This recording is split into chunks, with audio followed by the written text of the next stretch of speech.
Hello, I'm Mike Brotherton, and welcome to the first of 7 presentations in conjunction with Parsons' 150th birthday. Dave Maddox and I are excited to help the city celebrate this event, and we hope that you are able to attend many of the activities that will be held during the course of the year and to attend them in person. Tonight we are presenting Prairietown, which is an exhibit about the early years of Parsons, concentrating on approximately 1871 and 1872. Without further ado, I'll ask that we get started, and Dave will set the scene by giving us some information about what the country was like, what the state was like, and what Parsons was like in 1872.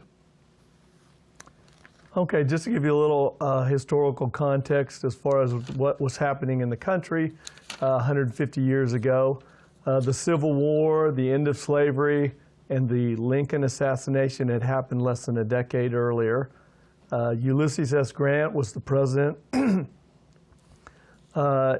was the beginning of the end of Native American life.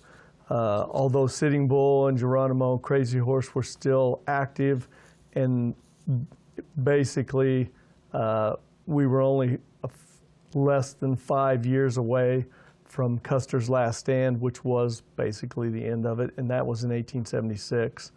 And then Jesse James' gang was active in bank robberies and robbing trains, and he was shot and killed in 1882, which was still more than a decade away. So. Then just to give you an idea of what was happening in Parsons 150 years ago, basically it was founded March 8th, 1871. And so at 150 years ago, it still had dirt streets, mud streets if it was wet, raining. There were board sidewalks, garbage and sewage was just basically dumped in the streets. Horse wagons only, obviously no cars. There were no church buildings in town. The services were held. There were religious groups, but the services were all held in saloons or business houses or other meeting places. There was no government building, so there was no municipal building or anything like that. We had a mayor-council form of government, similar to what we have now, but the council meetings were all held in the back of a hardware store. The post office, we did have a post office, but it was located inside of a store. Oakwood Cemetery did not open until 1872, June 1st, 1872. The Katy Railroad was founded in 1870, so it was a year old, and basically there were 5 to 6 passenger trains and a couple mail trains that came through Parsons every day. We had no parks yet. Those didn't come into existence until the 1880s. We had one bank only, obviously no electricity, no gas, no water, or no sewer. The business houses that were in town were all on Johnson, Forest, or Belmont, and only in basically a 1, maybe 2 block area, most of them in just a 1 block area of those 3 streets. Drinking water came from wells, and in the middle of Broadway, in the middle of 18th Street, was a well in the middle of the street so that the horses could drink. People could too, I suppose. There were people moving to the west in the country, and basically on a weekly there would be prairie schooners, covered wagons passing through Parsons. Prairie chickens are one of the more plentiful birds. I don't think there's been prairie chickens in this area for many years now, but at that time, that was probably one of the more plentiful birds. And at nighttime, it was not unusual for prairie fires to light up the horizon around Parsons, and sometimes people would even have to, would have an outbuilding or something that would be endangered by a prairie fire. There was an east-west stagecoach depot in Parsons until the late 1870s. I went to Neodesha from here. And except for around the Lebec Creek area, there were no trees. And the other thing I always have to mention, since I'm a baseball fan, is already in 1871, there were baseball games being played in the city. So that gives you just a little idea of what was going on 150 years ago. And you're on. The first historic photo, wrong one. Yeah, it should be the depot.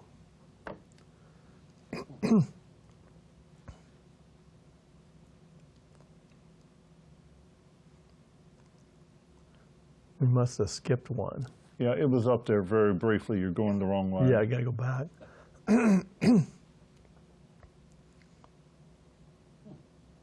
Bingo. The first original photograph we're looking at tonight, and appropriately so, is of the first permanent depot in Parsons. Parsons has always been a railroad town, and many people still believe that it is a railroad town, and they're very happy to see the vestiges of the railroad in the community. This photograph was taken in 1872, and it's the brick depot, the very first one. And before this depot, they ran the railroad basically out of a boxcar while the depot was being built. It was completed in March of 1872, and it cost a whopping $20,000, I believe, which is about $500,000 in today's money. It was torn down in 1896 when the new depot was built. That's called the Victorian Depot, and that depot burned to the ground, I believe, in 1912. As you can see, it's a two-story brick building, and it seems pretty substantial at the time, but Parsons grew so quickly that it was out of date within 20 years of the time, and it was torn, and then it was torn down. One of my favorite stories about the early depot is about a story in the Parsons Sun that when it was torn down, the Parsons Sun ran an article that said on the day that it was torn down, thousands of cockroaches lost their lives that day. So the Sun had a real sense of humor about the condition of the depot at the time. After the Victorian depot burned down, another one was built in 1914, and that's the depot that most people today remember being in Parsons, and that was demolished in February of 1972.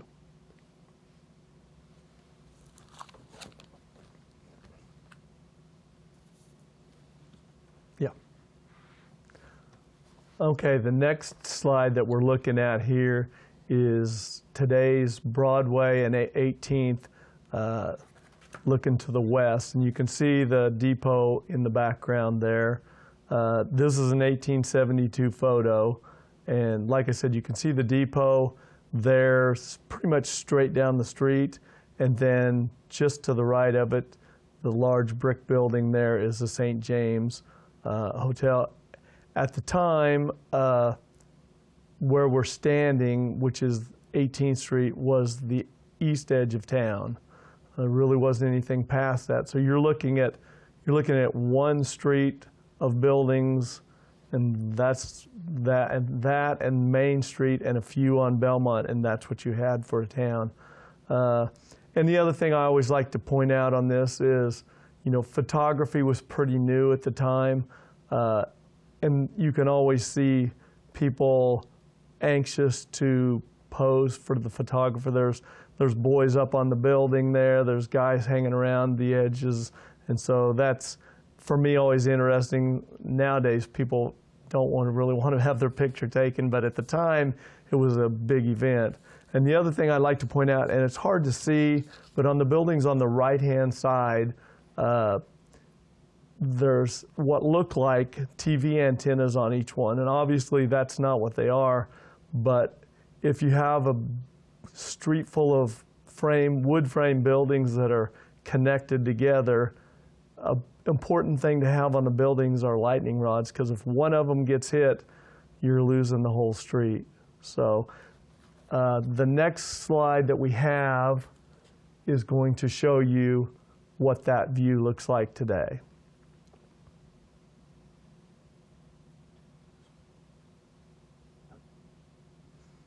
This view is of taken from the Second Ward School looking west. And it's an 1872 photograph.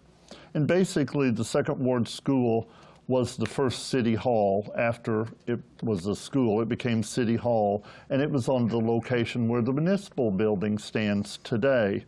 So if you were standing on the municipal building steps and looking west back in 1872, or if you were in the Second Ward School, this is what you would see. There's two paths. One, I believe, is Broadway, and the other one would be Main. It goes to Main, yep. But they're just basically walking paths. Notice there are no trees at all. Accounts tell us that you could, if you were elevated at all, you could see Bender Mound from, quote, downtown Parsons. And you can also see the fact that if you look very closely, behind all of the main buildings downtown, there are outhouses. So it's very primitive. There's no sewer systems. There's no water system at all. And also the First National Bank is in construction in this photograph. I believe it's on, if you can see it. You can see the scaffolding if you look straight down Broadway, that's what those two poles are, the scaffolding they're putting the First National Bank up. Right, and so if we take a picture today from the steps of the municipal building, what you would see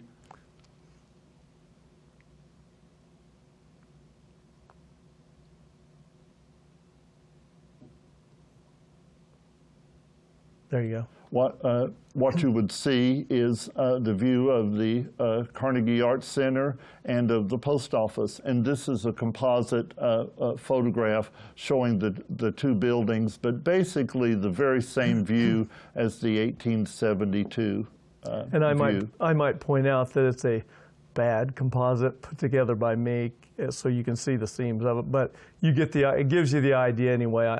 I realize it's not a super great photograph there. Okay, this next slide that we're looking at is the Second Ward School.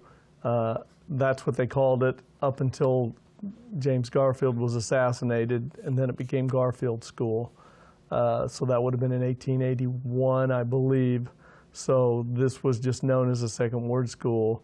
This is actually a 1900s photo of the school. Just to give you an idea, Mr. Douglas, T.B. Douglas, is the one who actually built the school. Cost on it then was $12,000. And this was the first brick schoolhouse in Parsons. Before this school was built, there was a little log building on 23rd and Appleton that was the schoolhouse. And Levi Parsons personally donated, of the $12,000, Levi Parsons personally donated $1,000 to the construction. He didn't have any kids and didn't have any heirs, so he decided, I guess, that he was going to give $1,000 to help Parsons' education. And like Mike said, this later became the Parsons Courthouse, and it was torn down in 1922 to make way for the municipal building. So if you want to go to the next slide, that is basically what's there now, even though it's not from the same angle, but it's the municipal building a lot now. And there's only been two buildings there, the Second Ward School, that was torn down, and the municipal buildings are now. So in 150 years, there's been two buildings there. The next picture is of Denison Street and Johnson, and we know them today as 18th and Main Street. This is an 1872 photograph, And one of the things that I think is interesting about this photograph is look at the street. There's clumps of grass growing in the street. There's piles of rubble off to the side. And there's dirt and rocks along the area. It's just a very primitive, what we would call a path today. There are dry goods stores and grocery stores on the left, and there's a city meat market. A lot of the shops were very specialized at this time. There were no stores where you could go in and buy almost anything. You went to the meat market or you went to the ladies' dry goods store just to get specific things. And this photograph is one of the most popular during the course of Parsons' history. And when you see this photograph and then you see the newer photograph that goes with it, you'll see that it's something that is on postcards. There's lots of different images of this scene at 18th and Main. Even in the 1920s and the 30s and 40s, this was one of the views, Parsons looking west, basically. And you'll probably notice that this is the photograph that was used for the cover of the Parsons 150 book. The Parsons 150 book has a modern photograph on one side, and it blends into an older photograph later on, and that's thanks to the magic of Sun Graphics. Yep. And but that gives you an idea of the change that's taken place in the last 150 years at 18th and Main.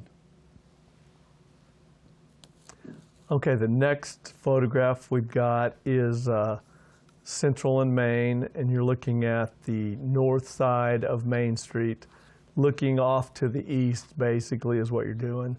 This is another 1872 photograph, and the building there on the corner is the Everhard Dry Goods. And he had annual sales back then of about $30,000 a year, inventory of $8,000, and this store actually opened September of 1871. And he advertised, on all his advertisements, he advertised it as Everhard's Round Corner.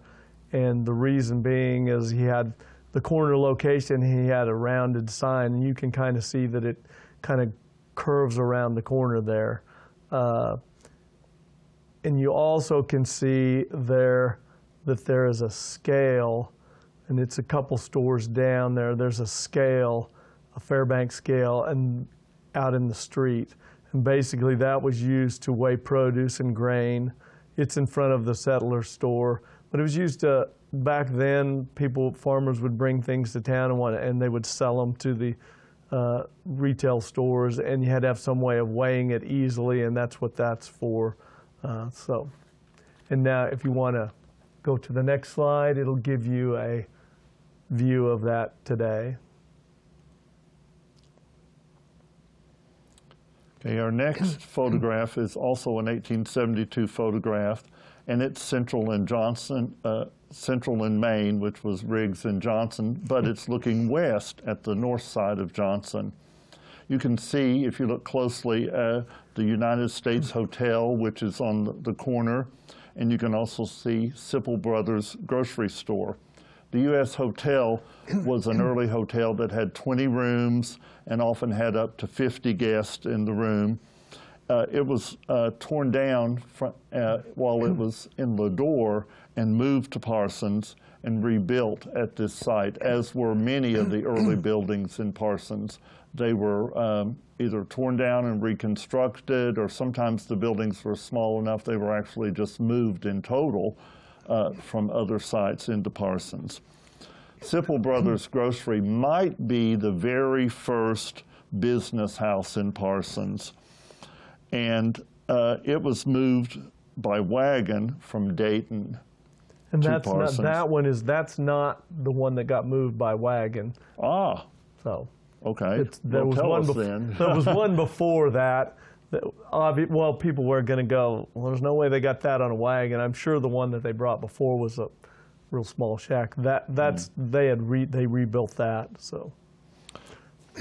And as David mentioned before, you can see lightning rods in this picture as well, but that didn't keep everything as safe as you would think, because fire often destroyed the frame buildings in Parsons. And in 1875, fire destroyed 10 frame buildings on this block. And it was the first major fire in Parsons history. And the 10 buildings accounted to a $30,000 loss. The Parsons Sun called it a fire fiend, and it was the first big fire at the Infant Wonder. And that's a great phrase, because it emphasizes the fact that even as early as 1875, people were recognizing Parsons as the infant wonder of the Great Southwest.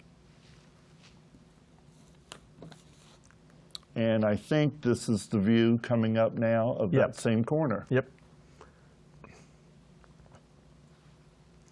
All right, the next one, you're at Main and Central, and looking off to the south, just a little bit southeast.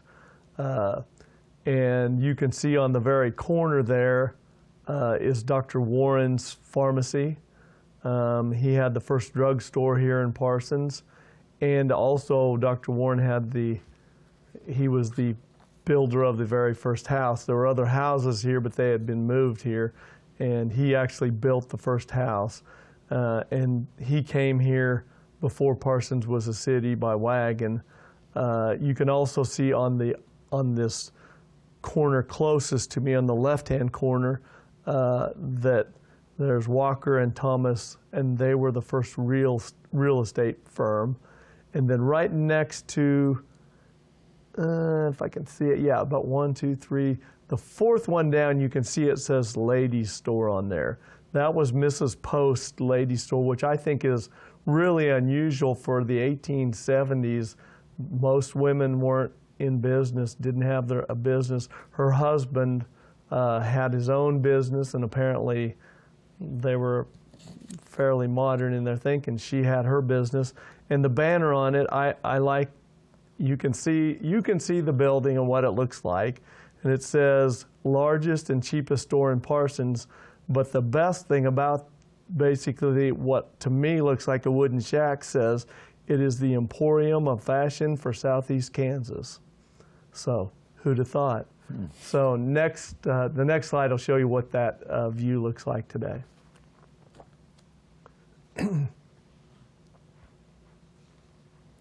This photograph is of the St. James Hotel, which was on the northwest corner of Central and Broadway. It's an 1872 photograph, and it shows the first brick hotel in Parsons.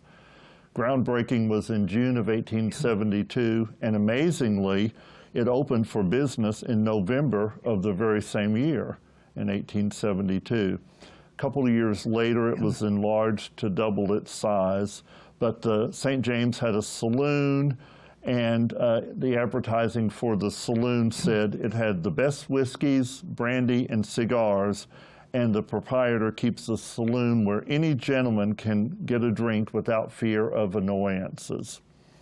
There was also a restaurant in the St. James, and meals cost a whopping 50 cents each at the restaurant, and you could stay at the St. James for $2.50 a day, or if you were going to be there for at least a week, it would cost you $8 to stay at the St. James. And now there's a parking lot where the St. James used to be. Impressive. Actually, that's not a parking lot. It's changed. It's the new Great Southern drive-through bank. Dave should have gone out and took another picture. Yes.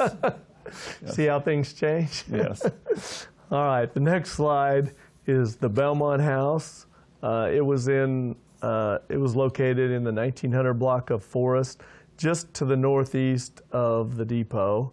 This is again an 1872 photo, and again I like the fact that everyone is going to come out of the room and pose at the front of the hotel to get in the photograph. This building was constructed. Construction started in March of 1871, so it was an early day one, and it was 2 stories. 75 foot by 100 foot, which is going to be close to the size of my building, Bleacher Gear. It's 75 by 120, so it's close to that size. Had 33 rooms, accommodated 50 to 75, according to how many you wanted to wedge in the rooms. It advertised that they had a billiards room with 3 Brunswick tables. It had an elegant, I'm sure, elegant ladies' parlor and a 25 foot by 20 foot dining room. Unfortunately, by the late 1800s, 1898, it fell into hard times, and the building sold at auction for a whopping $200. And the Parsons Sun had their story about that, and one of the quotes was the bidding was not very spirited. So the good news is that, you know, things got reused then. They didn't tear things down and haul them to the landfill. The lumber was used in the erection of several tenement houses. So who knows, maybe one of your houses, one of the houses built in the early 1900s, late 1800s, has some lumber in it from the Belmont house. Okay, and then this is the modern version, or what's there now, instead of the Belmont Hotel. So it's just directly behind, basically the Belmont Hotel was directly behind the St. James Hotel in that same parking area. Okay, and so the next slide that we're looking at is Broadway or Forest in the old days, looking to the east, and this is the south side of the road. Again, it's an 1872 photo, and this was the main street at the time. This is Forest, and Johnson was what Main Street is now, but this, by all practical purposes, for all practical purposes, this is Main Street of the time. Everything radiated out from the Katy Depot. And on this block here, you can see again, I believe all wood frame buildings there. The big building there toward the left-hand side, the tallest one toward the left-hand side is Hughes Hall. That was basically the first place of amusement for people of Parsons. It was like a theater, opera house. That was it. In the upstairs, there were 2 storefronts on the downstairs. It, along with 3 other buildings, burned in 1893, which was the fate of most of the wood buildings. You can also see W.C. Holmes. About the middle is W.C. Holmes Drugstore. It also opened in 1871 at about 1818 Broadway or Forest at the time. And he moved to several locations in the town. He was a pharmacist for probably close to 50 years. He closed out his career with the Sun as Holmes and Son druggist. And he was interviewed later on in his life about the early days, and he told the Parsons Sun that it was not uncommon for him to have major operations performed in his store. There were no hospitals, and he had the medicine, so basically the doctors came to him and they did the surgery in his store, and he said it was a common occurrence, a daily occurrence, for him to give first aid to injured persons. Also on that block is the Elliott Building, which was used by Angel Matheson as the first private bank in town, Crawford Matheson. It was the precursor to the First National Bank. So those are some of the interesting buildings there. So if you go to the next slide, it'll give you a modern view of. Could we go back to the other slide for just a moment? I think it's really fun to see the wooden sidewalks and the wooden sidewalks, and the fact that the streets are so muddy that they have to put planks across the street just so you could get across. Otherwise, your feet would get stuck in the mud along Main Street. It's very, very primitive. And if you look there, you can also see another Fairbanks scale there on the right center. Another scale for weighing grain and produce and stuff either bought or sold. So.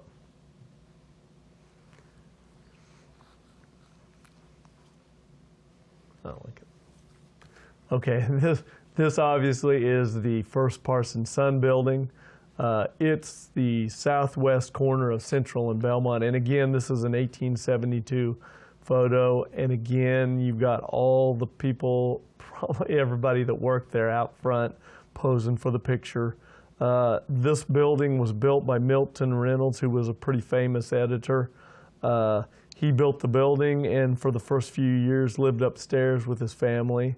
The first issue of the Parsons Sun came out June 17th, 1871. And in that first issue was a quote from the editors, which I thought was kind of funny. It said, in quotes, the first issue of the Sun is offered to a suffering and unsuspecting public. So I like that they have a sense of humor about themselves at that time. So, and this building, it was a Parsons Sun up until 1881, and then again, kind of hard times. It lasted till 1906 as a lodging house, storage place, restaurant, cafe. Was torn down in 1906, and it was basically on that site that they built the Frisco Depot. And then if you want to go to the next slide, that'll give you a view of what we're looking at today. Okay,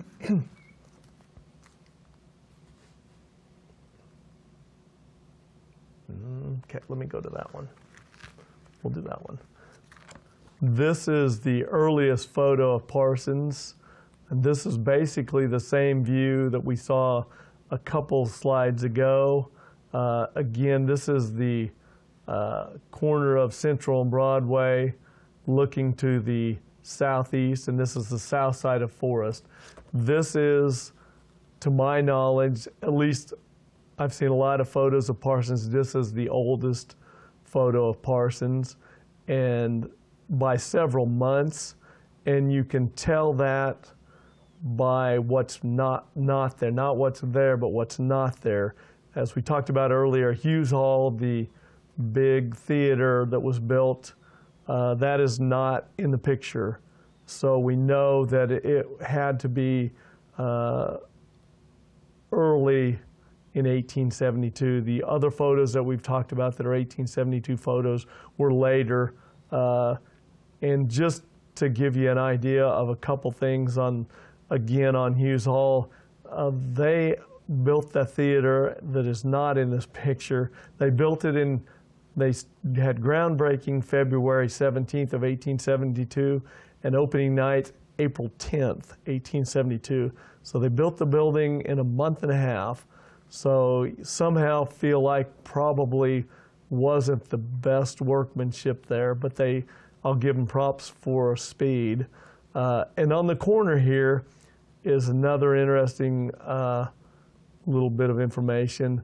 You can see the sign there on the very corner, in the right corner here, that says Carey and Parkhurst. J.C. Parkhurst was an attorney at law, but the interesting deal there was Abraham Carey is the Carey and Parkhurst, and he built and owned the building. But Abraham Carey was the very first person to purchase a lot in Parsons on March 8th, 1871, and the lots that he purchased is where that building is now. So that building is built on the very first lots that were purchased in Parsons. And that's why we celebrate Parsons' birthday on March 8th. Correct. Later on that corner, Edwards Opera House was built, which pretty much was the end of the line for the Hughes Hall as far as that. So, and we no longer have modern views. The ones that we're talking about now are just various pictures. So, there you go. This is a picture of Cowan's Lumber Company on Crawford Avenue, and it basically was located where the UP office is now. This photograph is a little bit later. It's an 1880s photograph. but it shows the extensive supply of lumber that's there on site at the lumber yard. This lumber company shipped on average 1,300 rail cars of yellow pine per month, and they operated huge sawmills in the South, 13 different sawmills in the South. Both Dave and I like this photograph because it shows the old water tower that's pictured. That's the first water tower in the city of Parsons. It was built in 1883 at 20th and Stevens. It was torn down in 1892 after the new steel standpipe was built, and the standpipe still stands at the end of Central Street. If you go by there today, that's the same one that was built in 1892. To the best of my knowledge, and I've looked at a lot of postcards and photographs and things, that's the only picture of the old water tower I've ever seen. I don't know about you, but that's the only one I've ever seen. So, if you haven't seen it, I haven't seen it. All right, we're ready for the next one. Let's see what it is. Okay, this is the old Parsons Mills, 21st and Washington. Again, it's an 1872 photo, and again, if you look in the second floor door and the third floor door, there's somebody standing up there again, getting his picture taken. So this was the first flour mill in Parsons. It's basically on the present-day Labette Bank corner, and the water was used to run the mill, for the boilers in the mill. It ran 24 hours a day, produced 140 barrels of flour every day. The boilers gave out in 1877, and later the mill then burned to the ground, and so. All right, we're ready for the next one. This is the original Presbyterian church. The Presbyterian church, and it's 1700 Broadway, same location as the present Presbyterian church. The Presbyterian church was organized in Parsons in 1871, but like we said earlier, it met in meeting halls and other buildings until 1874. So again, this is the original church, and it's on the same spot that the present-day Presbyterian church is. So they're celebrating their 150th anniversary this year as well. Correct.